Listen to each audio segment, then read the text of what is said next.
बहुत समय पहले की बात है। राजस्थान के एक छोटे से गांव में वीरचंद नाम का एक व्यवसायी रहता था। वीरचंद कोई साधारण व्यापारी नहीं था, बल्कि बेहद चतुर, ईमानदार और दूरदर्शी था। उसका मुख्य व्यवसाय अनाज और कपड़े का व्यापार था। लोग उसे बहुत मानते थे, क्योंकि वह हमेशा गुणवत्ता पर ध्यान देता और कभी किसी को ठगता नहीं था। वीरचंद का सपना था कि उसका व्यापार पूरे राज्य में फैले, लेकिन गांव में सीमित संसाधन थे और ज्यादा ग्राहक भी नहीं थे। एक दिन उसने सोचा, अगर मैं अपने गांव के बाहर व्यापार फैलाऊं तो मुझे बड़ा लाभ होगा, लेकिन उसके लिए जोखिम भी है। उसने हिम्मत जुटाई और अपने बेटे रमेश को साथ लेकर दूसरे कस्बों में व्यापार की शुरुआत करने का निश्चय किया। वीरचंद ने एक योजना बनाई। वह खुद गांव में व्यापार संभालेगा और रमेश नए इलाकों में दुकानें खोलेगा। लेकिन रमेश नया था, अनुभवहीन था। वीरचंद ने उसे 3 महत्वपूर्ण बातें सिखाईं। 1. हमेशा ग्राहक को पहले रखो। 2. लाभ से ज्यादा भरोसे को प्राथमिकता दो। 3. जो भी करो पूरी ईमानदारी और बुद्धि से करो। रमेश ने पिता की सीख को गांठ बांध लिया। उसने पास के कस्बे में दुकान खोली।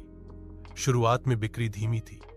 वहां पहले से ही बड़े व्यापारी थे जो सस्ता सामान बेचते थे, लेकिन उसकी गुणवत्ता खराब थी। रमेश ने वही नीति अपनाई जो वीरचंद ने सिखाई थी। उसने कभी भी खराब या मिलावटी सामान नहीं बेचा। उसने ग्राहकों से कहा, मैं थोड़ा महंगा बेचता हूं, पर माल शुद्ध है।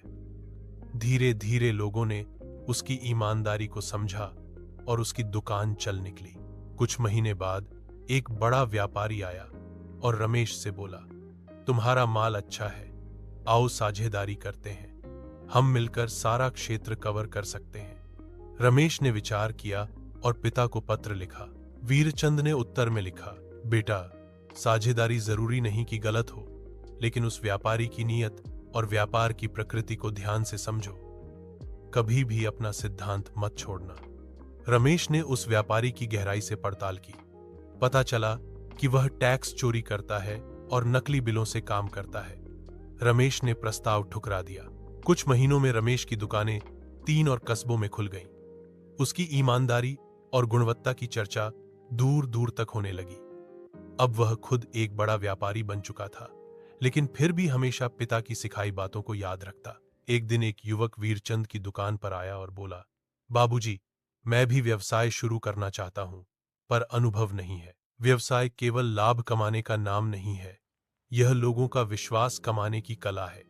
अगर तुम्हारे पास ईमानदारी है और बुद्धि का सही उपयोग आता है, तो तुम भी सफल बन वीरचंद और रमेश की कहानी यह सिखाती है कि व्यवसाय में केवल पैसा कमाना ही सफलता नहीं है, बल्कि विश्वास, गुणवत्ता और ईमानदारी सबसे बड़ी पूंजी है।